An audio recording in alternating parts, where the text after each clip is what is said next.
Ninguém naquela cidade pequena, no meio do deserto, lembrava exatamente quando a maldição começou, mas todos lembravam quando passaram a ter medo, porque o medo não nasce de uma vez. Ele cresce como uma sombra que se estica no pôr do sol. Primeiro veio o gado encontrado dilacerado, depois vieram os cavalos, depois os homens e por fim as crianças, e sempre na lua cheia, sempre quando o céu ficava branco como osso e o vento soprava quente como hálito de coisa morta. Naquela noite a chuva caía fina e pesada ao mesmo tempo, quando Jack Cross empurrou as portas do salão e sentiu aquele silêncio estranho, o tipo de silêncio que grita mais alto do que qualquer barulho. As cartas pararam de ser embaralhadas. Os copos pararam no meio do caminho, até os bêbados esqueceram de xingar, porque todos sabiam quem ele era. O homem que caçava. Aquilo que não deveria existir. Jack Cross não usava distintivo. Não usava estrela, não usava uniforme, ele usava cicatrizes. E cada cicatriz era um nome que ele nunca mais esqueceu. Ele caminhou até o balcão, sentou, pediu uísque e antes que pudesse beber, um velho se aproximou arrastando a perna esquerda como se estivesse carregando o próprio passado nas costas. O velho não pediu licença, não perguntou nada. Apenas sentou ao lado de Jack e disse: "Você chegou tarde demais e cedo demais, ao mesmo tempo." Jack não respondeu. O velho continuou falando porque algumas pessoas só conseguem continuar vivas enquanto ainda estão contando a própria história. O velho disse que décadas atrás, um bando de homens cruzou aquele território roubando, queimando e matando. Entre eles, numa carroça. A mulher olhou nos olhos de Caleb e disse que o ouro que ele tocava já estava amaldiçoado, porque fora arrancado da terra com sangue inocente, e que agora pertenceria à lua. Caleb riu e mandou matá-la, mas antes de morrer, a velha cuspiu sangue no chão e sussurrou que todo homem que tentasse possuir aquele ouro carregaria para ficar com todo o tesouro sozinho e desapareceu nas montanhas. Mas um mês depois, um caçador encontrou um homem nu, caminhando em 4 patas, com o corpo e olhos brilhando como brasa. Era Caleb. E naquela noite, a lua cheia iluminou a transformação. Pela primeira vez, o velho contou que Caleb virou uma criatura. Impossível, metade homem, metade demônio, metade fera, um lobisomem. E desde então, a cada lua cheia, ele saía para caçar. Mas havia mais. O velho disse que Caleb tinha um irmão mais novo chamado Thomas Black, que nunca participou dos crimes e que passou a vida tentando desfazer a maldição. Thomas acreditava que o ouro amaldiçoado ainda existia enterrado em algum lugar e que enquanto ele permanecesse escondido, a maldição nunca cessaria. Jack Cross finalmente falou, perguntando onde Thomas estava. O velho engoliu seco e respondeu morto, encontrado com o peito aberto 3 dias atrás, com um pedaço de couro costurado na mão. Jack pediu para ver o corpo e quando chegou ao necrotério improvisado, encontrou algo pior do que esperava, costurado na mão de Thomas. Havia um pedaço de mapa desenhado com sangue seco e símbolos antigos, símbolos que Jack já tinha visto antes, em outras caçadas, símbolos usados por cultos que adoravam entidades da noite. Jack entendeu naquele momento que alguém mais sabia do tesouro e queria encontrá-lo. Jack saiu da cidade antes do amanhecer, seguindo rastros de cavalo fresco, e encontrou uma trilha levando para um cânion estreito, onde 3 homens armados o aguardavam. Eles não pediram nada, apenas atiraram. Jack rolou para trás, sacou os 2 revólveres e o som dos tiros ecoou como trovão. 2 homens caíram antes mesmo de perceberem que estavam mortos. O terceiro tentou fugir, mas Jack acertou a perna dele e o arrastou pelo chão. O homem, chorando, implorou dizendo que havia comprado o pedaço do mapa de Thomas, que precisava do ouro para salvar a própria família.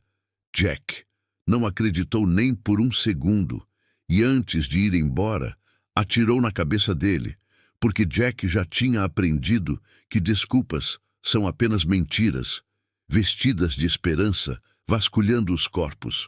Jack encontrou outro fragmento do mapa, e agora tinha 2 pedaços que formavam parte de um desenho maior, indicando uma mina abandonada conhecida como Garganta do Diabo, um lugar onde ninguém entrava desde o tempo da Guerra Civil. Naquela mesma noite, a lua começou a subir pesada no céu, e Jack sabia que precisava chegar à mina antes da criatura. Jack cavalgou sem parar, com o vento cortando o rosto e a sensação de que estava sendo observado. O tempo inteiro, quando chegou à entrada da mina, encontrou marcas de garras nas pedras e sangue fresco. Jack entrou com a lanterna na mão e o revólver na outra. Os túneis fediam a morte e ferrugem ossos. Humanos estavam espalhados pelo chão, e símbolos antigos cobriam as paredes, como se alguém estivesse alimentando a maldição ao chegar à câmara principal. Jack encontrou algo que fez seu estômago afundar: uma pilha enorme de ouro enterrado parcialmente, e diante dela, uma figura ajoelhada chorando, um homem jovem, sujo de sangue e lama, que se virou lentamente dizendo: "Eu sou Eli Black, filho de Thomas, eu encontrei o resto do mapa. Meu pai morreu tentando quebrar isso." Jack perguntou onde estava a criatura. Ele apontou para as sombras. E antes que pudesse falar mais, um rugido rasgou o túnel. A coisa saiu da escuridão maior do que qualquer lobo que Jack já tinha visto, com músculos estourando sob a pele, olhos em chamas e presas do tamanho de facas. O cheiro de enxofre encheu o ar. Jack atirou 6 vezes seguidas. Os tiros apenas irritaram a criatura, que avançou, derrubando Jack contra a parede. A lanterna voou. A escuridão tomou conta, e Jack sentiu as garras rasgarem sua jaqueta. Ele conseguiu enfiar a faca de prata no flanco da criatura, que recuou, urrando, mas não caiu. Ele tentou correr, mas foi agarrado pela perna. Jack levantou sangrando e disparou mais 2 vezes, acertando o ombro da besta, que largou Eli e se virou para Jack. Naquele momento, Jack entendeu que não bastava matar a criatura. Era preciso destruir o vínculo, e o vínculo era o ouro. Jack gritou para Eli jogar fogo na pilha. Eli hesitou, mas Jack berrou: "Agora ou todos morremos." Eli pegou uma tocha e lançou no ouro, mas nada aconteceu, porque ouro não queima. E o lobisomem começou a rir, um som grotesco, misturado com voz humana. Jack percebeu tarde demais que o fogo precisava tocar nos símbolos que cercavam o tesouro, símbolos que alimentavam a maldição. Jack correu mancando, espalhando querosene nos desenhos, enquanto a criatura avançava. Ele gritou que havia mais alguém vindo. Passos ecoavam no túnel, e antes que Jack pudesse reagir, um tiro acertou seu ombro. Um homem encapuzado surgiu, dizendo que o ouro não deveria ser destruído, que ele serviria para despertar algo muito maior. Jack atirou de volta, acertando o peito do estranho, mas antes de cair, o homem riu, dizendo isso: "É só o começo." Jack acendeu o fósforo e jogou nos símbolos. O fogo explodiu, como se o próprio inferno tivesse sido libertado. A criatura começou a se contorcer, gritando palavras humanas, pedindo perdão, implorando pela morte. O teto começou a desmoronar.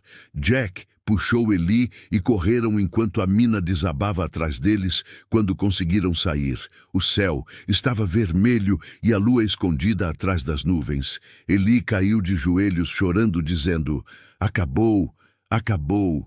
Mas Jack sabia que não tinha acabado, porque no meio dos escombros algo ainda brilhava, um fragmento de ouro intacto. E Jack também lembrava das palavras do homem encapuzado, algo muito maior. Jack pegou o fragmento e sentiu um frio atravessar sua espinha, como se alguém estivesse observando através daquele pedaço de metal. Jack entregou o fragmento a Eli e disse: "Enterre isso em lugar nenhum, entregue a mim, porque enquanto esse ouro existir, a noite nunca estará segura." Jack montou no cavalo ao amanhecer, deixando Eli para trás, e enquanto cavalgava, pensava em quantos mapas ainda existiam, quantos fragmentos, quantas maldições estavam dormindo sob a terra, esperando para despertar.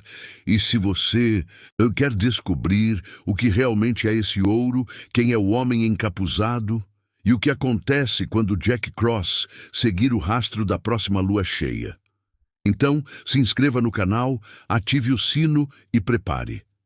Se porque a parte 2 da maldição do tesouro da lua cheia vai revelar algo que ninguém está preparado para enfrentar.